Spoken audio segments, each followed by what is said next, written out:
Fact or fiction, you ready to play? Fact or fiction? Grab a slice. Tell me what you know. Goblins in the kitchen. Fact or fiction? Roll the dice. The game's about to blow. Let's go. Hello and welcome everyone to episode 1 of Fact or Fiction. I am Neal Sachs, joined today with the one and only Chris Roy, and we are from Squee House of Pizza. For a while we've wanted to make a podcast. We've been talking about it in the works for a little bit. With the regional coming up, the timing made sense to kind of just dive in and get ready to go. Chris is one of the founding members of Squee House of Pizza, with myself being newer to the team. I've learned some history that I didn't know, and I think some other people might not know as well, too. So I think, Chris, if you want to just walk us through who the founding members are, how that came to be, and how we came together as a crew, I think that would be pretty interesting for everyone. Obviously, we're pretty new to podcasting, so bear with us as we get through this. And after we do these introductions, we'll get more into the pieces of cardboard that might be a little bit more exciting for everyone. Thanks. So the founding members of Squee House of Pizza, it actually didn't start out as a crew. It was more just myself and a few friends that were, trying to get into Premodern and enjoy the gameplay just as a break from modern magic design and everything. So that was myself, Andreas Damascus, his brother William Damascus, John Paul Phelan, Scott Wasmer, who, from a historical standpoint, he's part of the crew, but he hasn't played in 9 months or so. And also Carlos Pierman. So that was the original group. So there were 6 of us, I'd say. The A team. That's pretty cool, but I'm sure everyone's wondering because there's a name that's missing from that list. Some guy called Brian Sue, maybe you've heard of him, a Replenish God, Lopsicon champion. The accolades go on and on. How did Brian join the team? So we got into Premodern, and the first tournament I was able to attend was the Summer Regional 2024, where I was the lone Stasis pilot in the field, and I was able to come out on top. And that actually was the first streamed event by Dress Crew, which was really cool because after the tournament, I was high on adrenaline and everything. I got home. I heard it was on Twitch, so I didn't really know what to expect. I'm just thinking, okay, I'll just go on and not sure what it's going to look like. But I was so blown away by the awesome coverage, the commentary, the production value, and I was all excited because I just won, and I clipped my matches and sent that over to Brian Sue and some of my other friends from way back in the day, like the old early 2000s PTQ era. And I was like, Brian, this format's amazing. I think you really enjoy it. It's like the old extended decks that we used to play, like Stasis and Goblins and everything. And first he was hesitant because he hadn't played really in a number of years. It seemed like every couple of years I tried dragging him back into a tournament or two.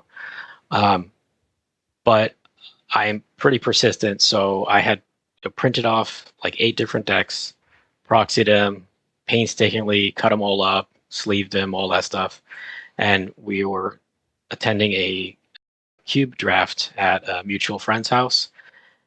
And I decided, okay, I'm going to introduce everyone to Premodern and people can just try different decks. So Brian picked up, he was most interested by Replenish because that was actually, I think, if I recall, one of the first standard decks, or back then it was called Type 2. I think it was like one of the first Tier 1 decks that he had played. So the decks were all randomized, but as fate would have it, he actually got Replenish to play with. And he also got Stiflenought to play with. So he had great pleasure in stifling one of our friends' fetch lands, and I could tell he wasn't. Tradition. Yeah, so he wasn't like okay, I'm definitely going to do this. But I could see that you know, his interest was piqued. And a week after that was the LobsterCon 2024 that Brian Selden won with Stiflenought with a Tide package in the sideboard. And Brian surprised me. He's like, "Oh, I just ordered all the cards for Stiflenought and I got it on Magic Online and all this." And he was ready to go. He's been playing with us ever since, attending all of these. And Yeah, from picking up Replenish at a cube draft to winning the finals of LobsterCon. Full hero's journey story arc. So you know, awesome. Yeah, so that's cool. I'm sure everyone local to New England is aware of our team. Hopefully, some new viewers. Episode 1, don't know how many new viewers there are right off the bat, but hopefully get a little bit of background on our team. If you're in the North American Premodern Discord, I'm sure you follow the CCL, the Crew Clash League, and you've probably seen our name at the top of that spreadsheet. And now hopefully you can put some names, faces to that as well too. We are only human, except for Brian. He's the Replenish god. I will say, even before we get to the Crew Clash League, there's a part that I left out. So we started just as a group of friends playing Premodern, and that lasted through, the second half of 2024. When it came to the Winter Regional 2025, we had found out that Dress Crew was going to be running the LobsterCon event that year, and they were splitting LobsterCon between Premodern in May and I think Old School sometime later that year in September, something like that. And we were able to pre-register, and we noticed that there was like a crew affiliation that you could list. So we were thinking about different names and stuff, but also we were considering, why should we even have a crew? We're just a group of friends playing, and there are a few reasons why we were interested in doing that.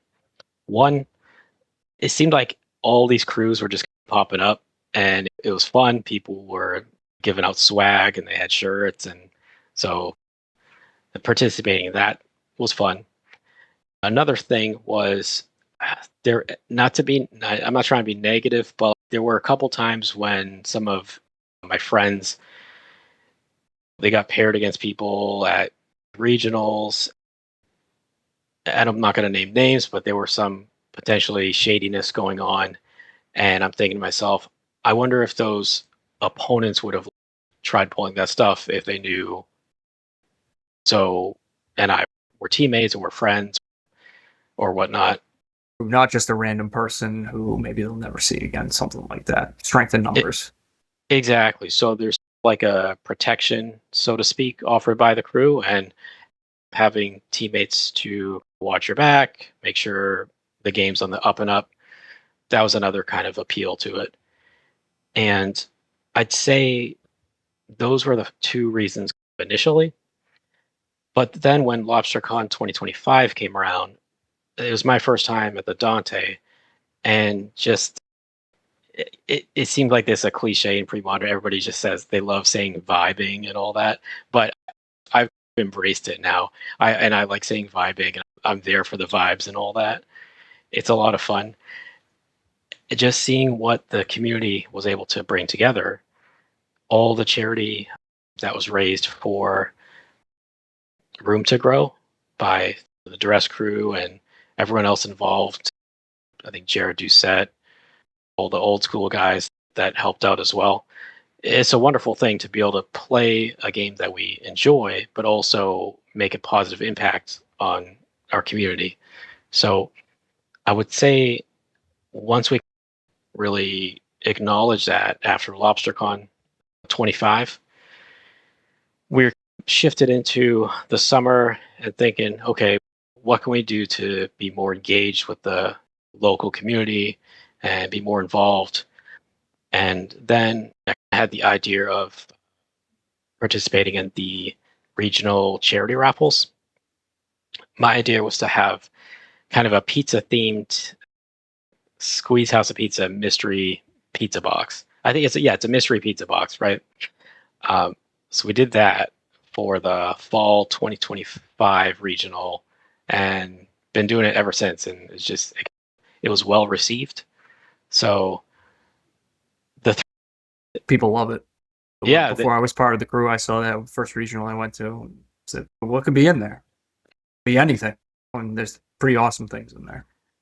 I just figure everybody loves a mystery, and if you see a box there and it's like mystery pizza box, it's kind of quirky, but you have a buck, you're probably gonna throw it in. Why not? What do you have to lose, right? Could be anything. Could be $2. Uh-huh. That's 100% return on investment.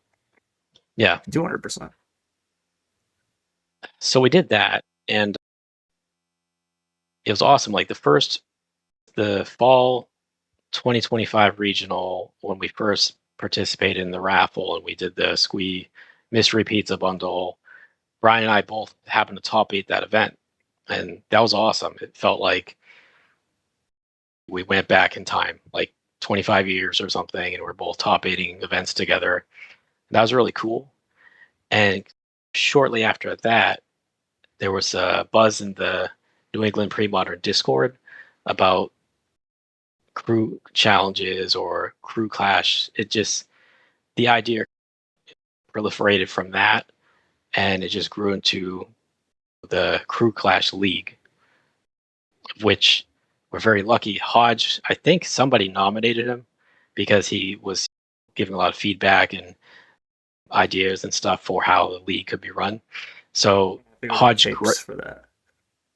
You what? We're gonna have to go to the tapes to see who did that nomination. Sure, yeah. So somebody nominated Hodge, and he very graciously accepted, and I'm so glad he did. Yeah, he's wonderful. He's very organized, and he gets back to you. I feel like I don't want to take advantage of Hodge, but sometimes I feel like he's almost a human search engine or something. He really knows everything. The Oracle. He's the Oracle. He's got everything broken down. Can you draw? Who are you playing against in the top 8? What's the metagame breakdown? Except for one time when he was stuck in the wonton bracket, but we'll forgive him for that one. Yeah. Anyways, so the CCL came about, and one of the rules was you could have 8 people. And at the time, there were 7 people in the crew, but one, Scott, being kind of inactive. So we had 6 people who would mostly attend events, but of course, a lot of hobbies to juggle and, life happenings and all that.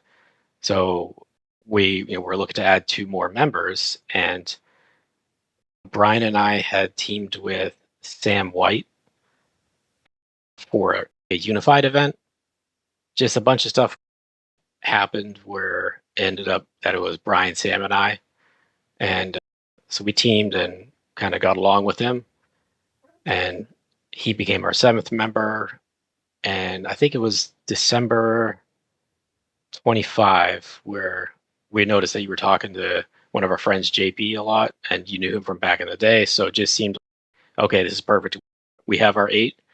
We have our crew. We're ready for the CCL. So, Yeah, no, it's going back to just real quick teaming with Sam. Am I going to go in here and guess that he was playing a deck that had Terravor in it?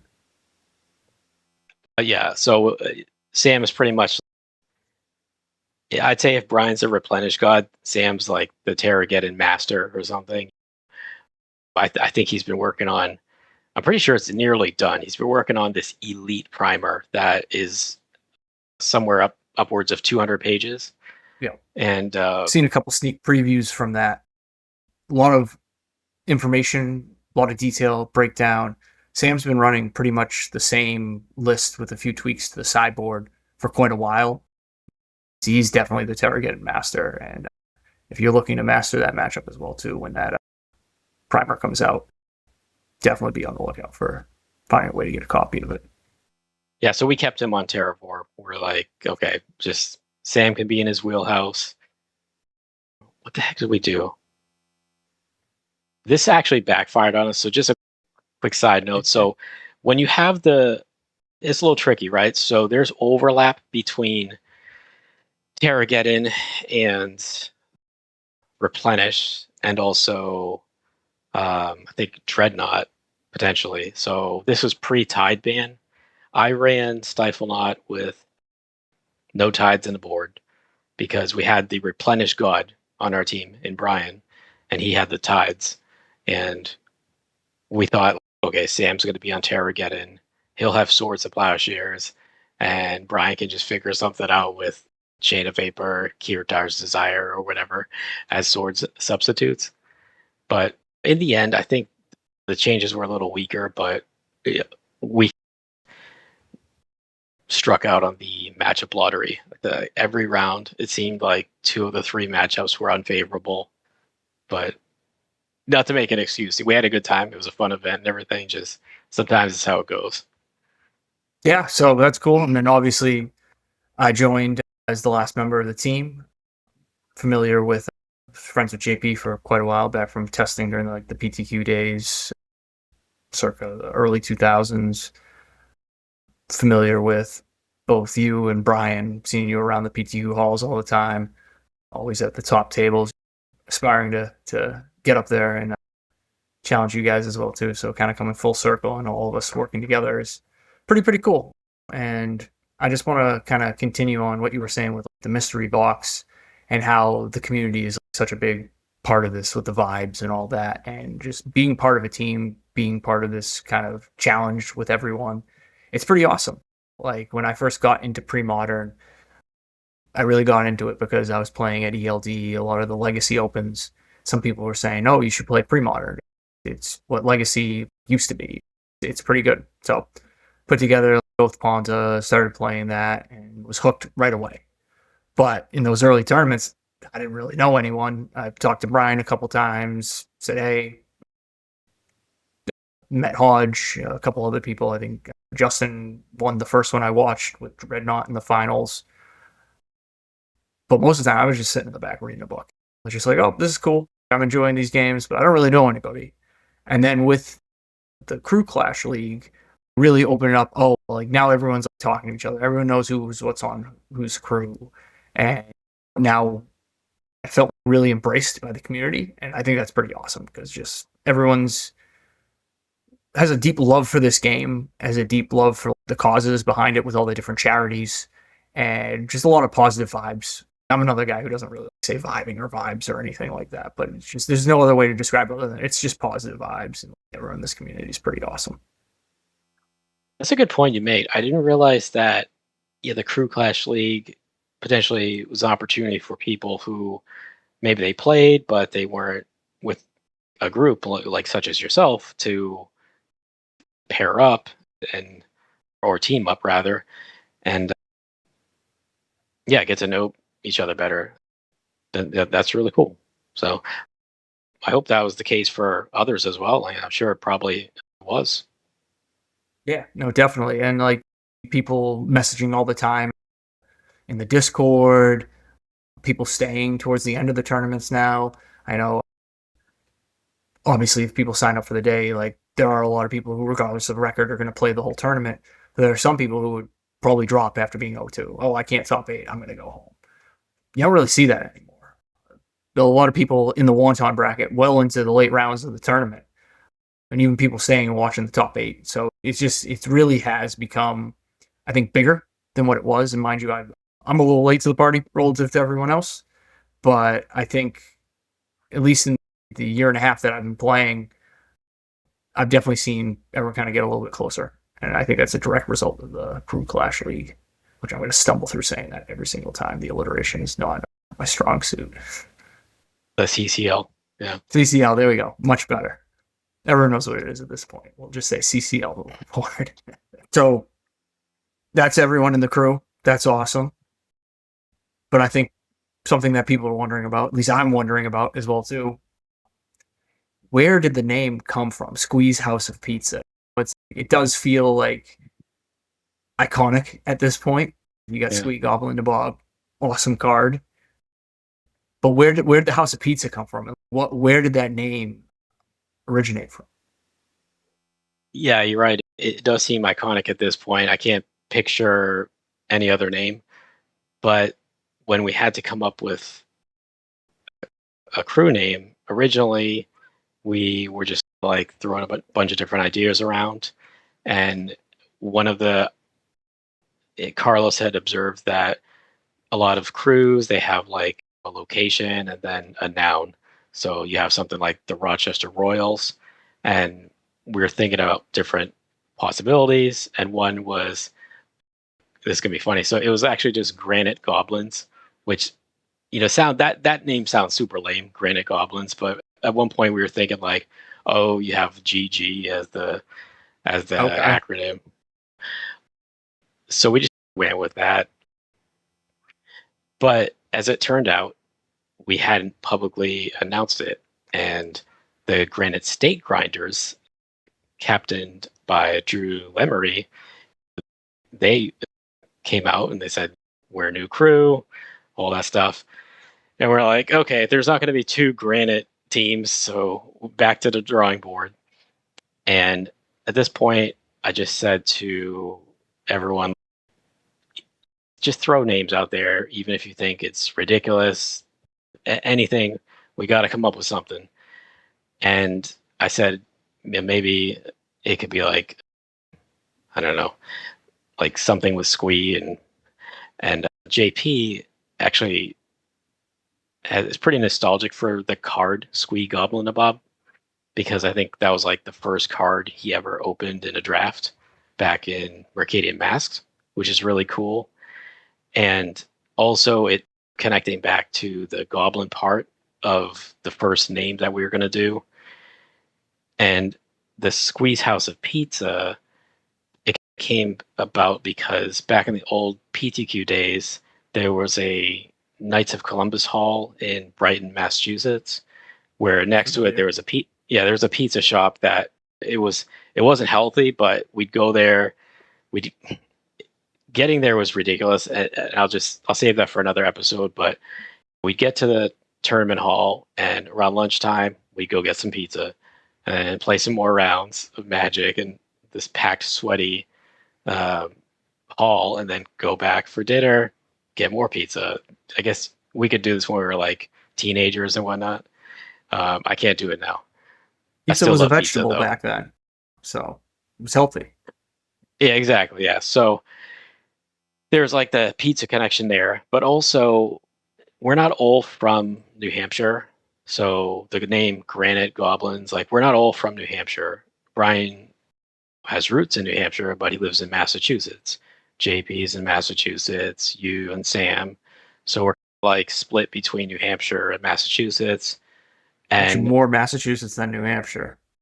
I'm just gonna say it. I think Granite Goblins is a terrible name. I think House of Pizza. It's a good thing we didn't register Granite Goblins. They would have been so bad.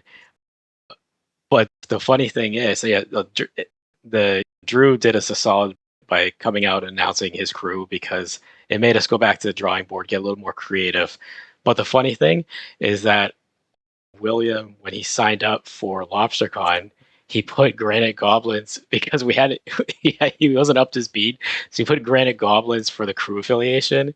And at the time, nobody knew who William was, so we were like walking around and hear like people from the grinders, they were saying, "Oh, there's like another Granite team," and I was kind of like, "Yeah," I was just like walked right on by. It's just like, yeah, but I didn't hear that. I'm not gonna. The Succession meme of putting the phone right back in the pocket and just keep moving. Yep, pretty much. But in New England, there's this naming convention of you have some town or city and it's something House of Pizza. So yeah, just the Squeeze House of Pizza. You get like the New England thing going on. You get the connection to the Goblins, the Squee connection that JP, and Squee himself, he's like a fun, he's a beloved character in Magic lore. He kind of keeps coming back, and sort of like we keep coming back to have more fun playing Magic and Premodern and everything. So on many levels, it kind of fits. Meta. And by that, not meta game. Yeah, no, Squeeze. It's an awesome name. Pretty cool card. Surprisingly expensive. No, I wouldn't have guessed that, despite having multiple reprints. But the prices with all the pre-modern cards keep going up because people like the old original ones. Unless you're like me and I have my Final Fantasy art and Infinity Lands that everyone else doesn't really seem to like. But hey, that's what the whole format's about: playing the cards you like. Yeah. I see you cringing there, but everyone hates that VV's Thunder Magic Lightning Bolt. But I might have to get that printed up and put that behind me. God, stop. I'm glad you can't use that stuff in AAA. I'll just say that. I wouldn't want to risk losing them. They're too precious. I'm too busy losing all my chain lightnings and AAA. Every time I ante, it's chain lightning. I'm going through 4 of them so far. All right, so now we get the roster, our kind of 8 team members. The great thing about having all 8 of us is we all specialize in different decks and different archetypes. Maybe run through what everyone likes to play, what we're a specialist in. I think it makes sense to start with someone that people might not know what they're playing so that we can get a little bit more background. So I think the logical place to start when it comes to the mystery of what people are playing would be Brian, if you want to go through that, because I don't think anyone knows what deck he plays. Yeah, so I was able to look up on MTG Top 8 back in September 2024 and also October 2024. He actually top 8'd with Stiflenought twice. Those are a couple of his key finishes. That makes sense. Yeah, no, definitely. What he's known for, Stiflenought Master. Right. Now, in all seriousness, though, Brian, we can start with him. The Replenish God, he's won a couple monthlies, I think January and March of 25. He was a finalist in the Winter Regional, also in the January 26 Regional, and he's the new LobsterCon champion. So that is pretty awesome. And he's pretty much our Replenish expert, although William also has played Replenish a ton. And he just, had a heartbreaker in the online, the Moto championships they had during that pre-modern championship week. He bubbled out. He could have top 8 at that event with Replenish, but yeah, so we have a couple of good Replenish players.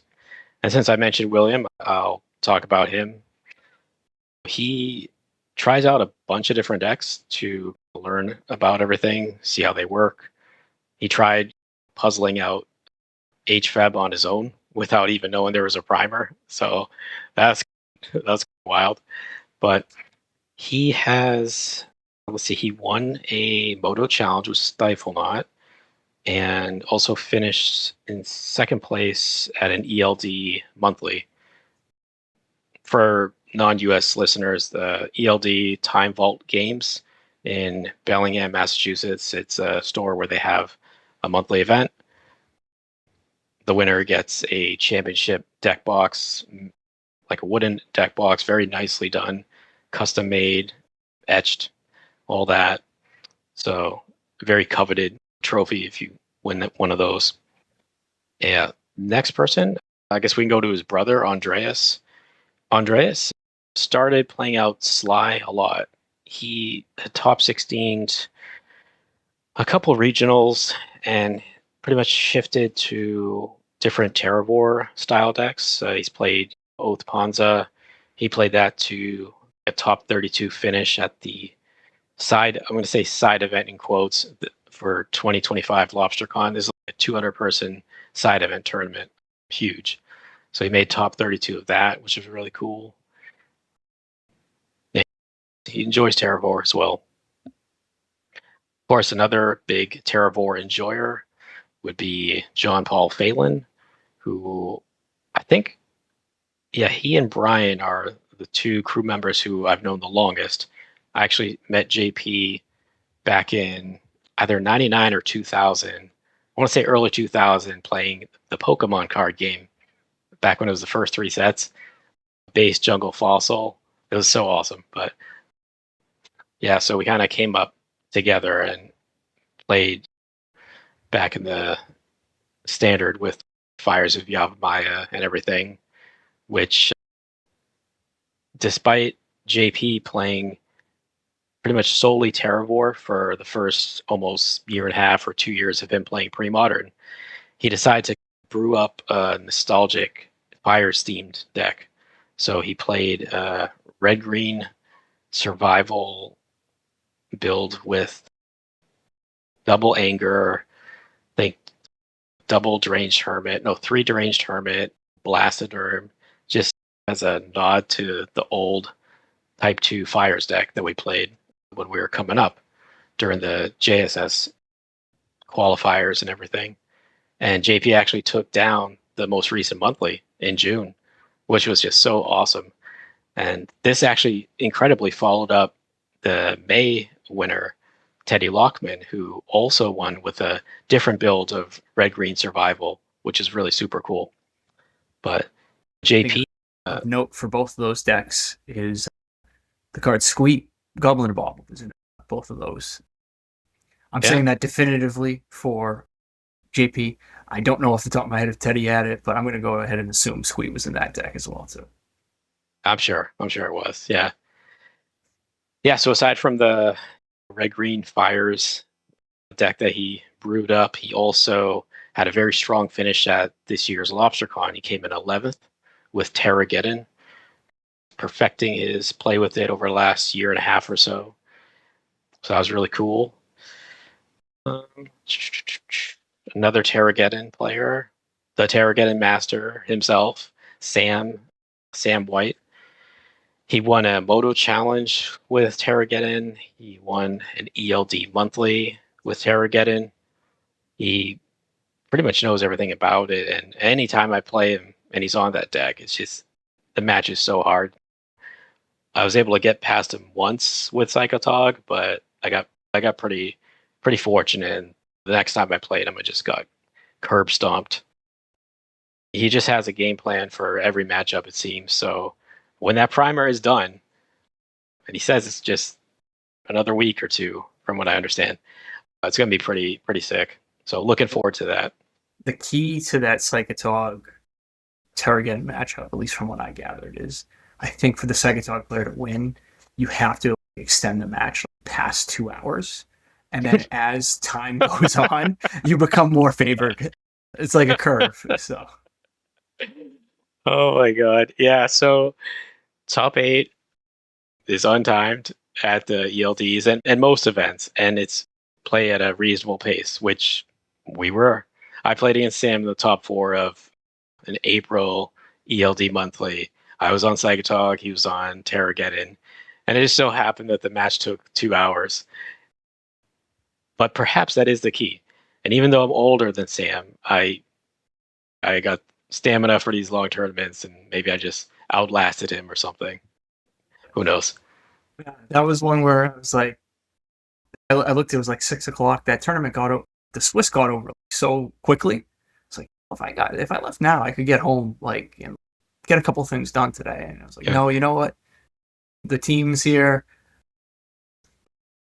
I lost very quickly in the top 8, and my 2 team members were playing. One of them was guaranteed to be in the finals. So I said, you know what? I'm going to stick it out. And then 2 hours later, I was thinking, I've made a huge mistake. Yeah, you think, why did I sign up for the CCL? This is ridiculous. I have a life outside kidding here. aside, it was a pretty awesome matchup. And I remember game 3 being crazy with a cursed totem and a Psychatog just attacking for 1 over and over again. So, not to get too off on a tangent, but hey. So we got Andreas, JP, William. Oh, Carlos, one of the founding members. Carlos pretty much loves all things Ravenous Rats and Hypnotic Spectre. So he had a really strong finish at the side event, again in quotes, this 200-person side event at LobsterCon 2025. Made top 32 with a really cool Jundarak deck that he was inspired by Jared Doucette, who I think kind of brewed that deck up, and it appealed to him, and we tested it out, and he just loved it. So he ran that. Also, most recently, Carlos top forward a tournament at Gen X in Portsmouth, New Hampshire. He was our top point earner for that day.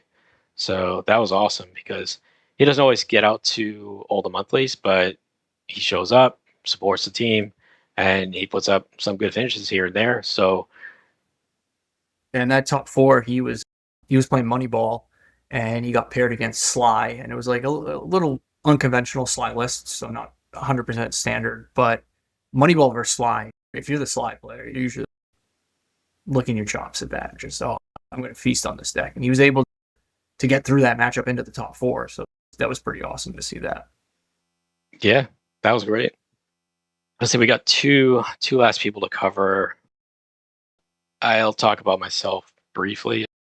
So I would say my two favorite colors in Magic are blue and red, and they're very different.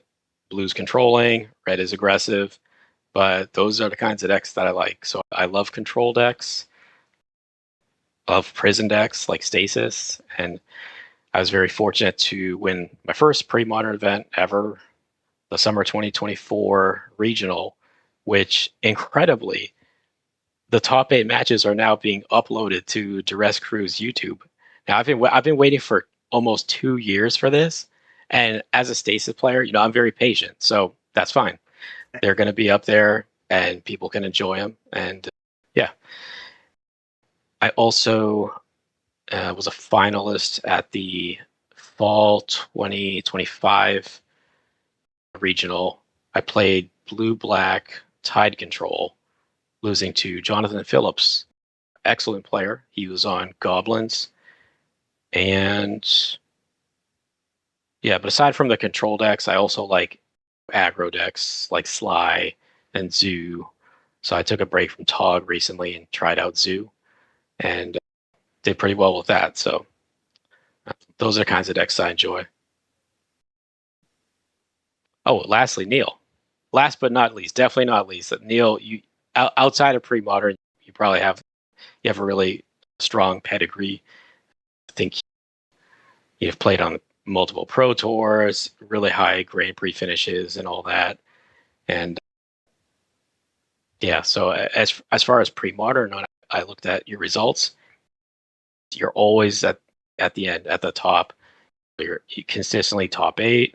I think you have a second place finish with Oath Ponza at one of the ELD monthlies. Came in 18th at this year's LobsterCon with Sligh. That was insane. That tournament was so fun. Oh my gosh. Yeah.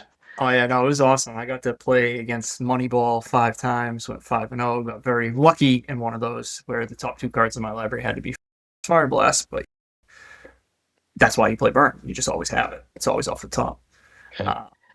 And I know you're humble. You won't bring this up, so I will say that I won't bring it up, but I know where you're going. Yeah, so we looked at Hodge's spreadsheets for the CCL, and it just so happens that Brian ran the numbers in 2 ways, whether it's just the CCL events only or the CCL events plus LobsterCon results. You are the player of the year. So keep that up because we need those points for season 3. Of course. When I hear that, it doesn't register in my head. We're halfway through the year, more work to be done. But also, if you had asked me to guess, I would top 5 points. I probably would have rattled off 5 other people other than myself. So it's cool. I like playing, and we're going to keep trying to get more points and hopefully make it real by the end of the year. But the team first, and we'll go from there. Yeah, I got 2 favorite things, and they both begin with L. Lurgoyfs and Lightning Bolts. So I like to play Terravore decks and Sligh.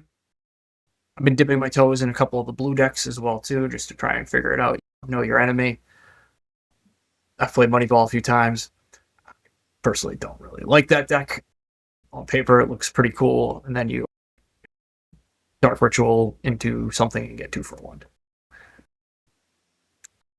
I'll leave my Moneyball thoughts. This is what we call a teaser for a future episode when we go into that. But if I had to pick a favorite deck, it's 100% Sligh.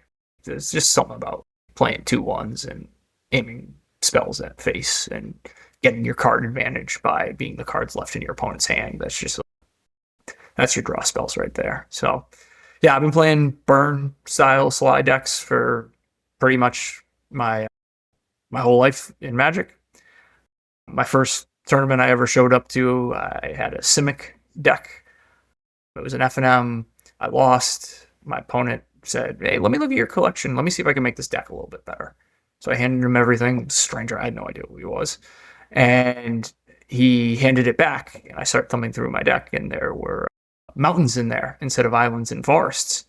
And I was very confused because I thought he was just going to tweak my deck. And he's like, "This is better. Trust me." And we haven't looked back since. That's awesome. I just real quick on Sligh, because it's one of my favorite decks too. It's so funny, like seeing the opponent crack a couple fetch lands. Like in my mind, I'm like, I just drew a card. Exactly. That's how I think about it. You got Wooded Foothills, Windswept Heap, Flooded Strand is like some of the top cards played in the format. So you're just getting like extra cards. It's like having Loris, having a companion. It's awesome. But yeah, no, so that's just overview of our whole team. The quick Chevy Chase tour, so to speak, when it comes to what we like to play. Maybe the next point we want to hit on is why we decided to make a podcast, because we've been a crew for, I don't know, just over a year now. And, why? So, Neal, any reasons why you're interested in this? Yeah, absolutely. Yeah. So I've always wanted to do a podcast in some form or another. Obviously, never did it until now. But I think with the pre-modern community, it's a really good place for it. I know everyone who's a part of this wishes there was more content for it and consumes everything that they can find. I know I do it. I know there's a bunch of podcasts I listen to. So I figured, why couldn't we just contribute to that as well, too, and share that information? To me, the most important thing about this game to keep it going forward is that information sharing. After every match I play, I always try to talk to my opponent, see what went through with the game, what their thoughts were, my thoughts were. And sometimes you get opponents who they just want to pack up their bag and get up. So you respect that. But more often than not, you find that people just want to talk about the game because guess what? We all love Magic. We're all in the same room. We're all taking time out of the weekend during the summer. Sometimes where it's like beautiful weather to go to the beach or do stuff around the house. But we're all in a sweaty room slinging cardboard. Being able to contribute to that information share and collaborate with other people that you can get different points of view for and share things that could lead to potentially the next innovation in this game, could potentially lead to a change in your own thought process. I think that's something that's very important. It keeps everything moving and not stale and interesting. So that's something that I really am very passionate about, is just talking, building community, and just think what's logical than starting a podcast. Yeah, I couldn't agree more. I'm all about information sharing. I'm a librarian in my professional career, and actually that's one of the reasons why I think I get along with Hodge so much, because he's all about information sharing. He's always organized and gets all the results posted, does the play-by-play for the finals. So can't say enough good things about Hodge. But information sharing, just another way to engage the community. And also, I'm with you. Like, there's not enough pre-modern content for me to consume, and I really look forward. It's every 2 weeks, I think. Hardcast. I'm like, come on! Like every day, I'll wake up, I check my phone. I'm like, is there a new episode from Spike Colony? No. Hardcast? No. Just Monster of the Week. And then there isn't, and I get bummed out. What am I supposed to listen to on my drive to work? So I guess being the change that I want to see, maybe some of the team discussions that we have on Discord, kind of opening them up a bit more in a form of a podcast as a way to be more involved in the community and help it grow. And just maybe some of the conversations we have that I think are interesting, others might find interesting as well. And potentially just with that sharing, like there could be additional conversations that are had, people after they listen to us, like amongst themselves, their own communities, etc. So yeah. That's awesome. And I think we're all really excited to move forward with this. and start talking about the cards. I know this episode, we appreciate everyone bearing with us. A lot of housekeeping, let you know who we are, talking about us. But I promise you more to come, especially with the regional coming up. So obviously we've got the team name, the team members, podcast name, Fact or Fiction. Now you might think, why do we go with that? Chris, I'm sure you can let everyone know there's some method to the madness and there's some fact to go with that fiction.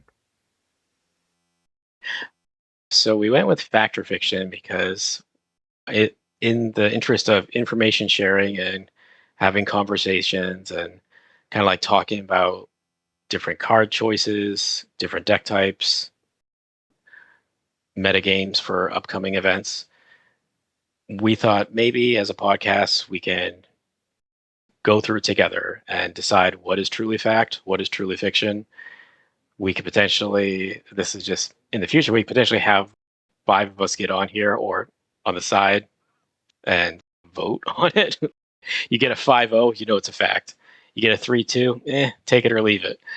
But also in referencing Squee's House of Pizza, you might not have known this, but the character Squee is actually on Fact or Fiction. The OG printing, of course. Fact. Not a, yeah, that's fact. That's why we want to go with that. And yeah. Awesome. Cool. I actually like the idea of the 5-0 Fact or Fiction, get 5 people in here and do a Fact or Fiction round. And then we'll see what the piles are. 5-0, you get a good pile. I'm interested to see if we can get some 1-4s and have that one person defend themselves.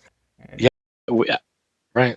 People could even, I don't know, if 5 of us couldn't get on the actual video and audio portion of it, maybe they could vote ahead of time. We could have topics ahead of time where people voted, and then you and I are like, we cast our votes live, right? And that's one way you could do it. Flip everyone else too in there. Yeah, you're hearing us brainstorm it live, folks. So maybe we have you send questions in as well too, and we weigh in on that. So again, we're very early in this process. We're trying to figure it out as we go, and I'm sure as more episodes come out, we're gonna evolve into your favorite Premodern podcast, of course. That's a wrap on the first episode of Fact or Fiction. Appreciate you all taking the time to listen. We're going to release these on a every 2-week schedule, with the next one coming up right after the summer regional. So we'll have a fresh tournament that we can talk about, maybe talk to the winner, get a tournament report on how that went from some of our team members, and we'll keep going as we evolve this process and move forward. Appreciate everyone taking the time to listen, and we'll see you next time.